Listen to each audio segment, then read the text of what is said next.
All right, let's go over the most overused, misunderstood, and abused term in real estate: pre-approval and pre-qualification. They sound the same, but they're completely different.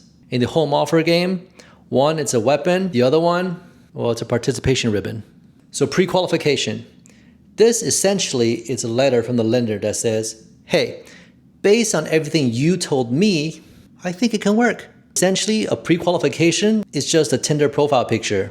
It looks good enough to swipe right, but you don't really know if that's a catfish. Now, pre-approval, that is when the lender actually goes over all the documents you submitted. Like I mentioned in the previous video, your pay stub, your bank statement, your credit score, they go through all of that, and then they come out with a response that tells you, based on these documents, you are pre-approved for a loan with us. In this case, the lender is not guessing. They actually swipe right on you saying, yes, this can work. And here's the amount of money we're able to offer to loan to you for the purchase of a home.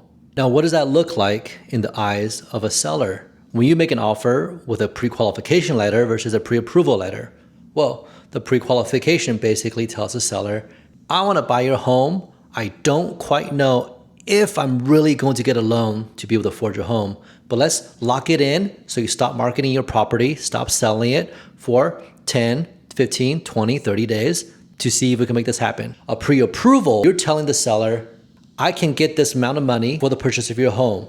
All you have to do is sign and we'll get into the process. So almost all sellers are going to pick the pre-approval letter and dismiss the pre-qualification letter.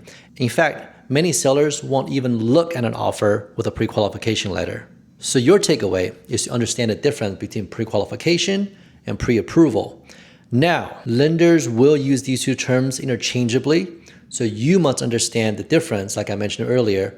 One is that they go through your documents and actually give you the full approval. The second is where they take information you provided without proof and give you a letter saying that based on the information you have provided them, whether or not they think you can qualify.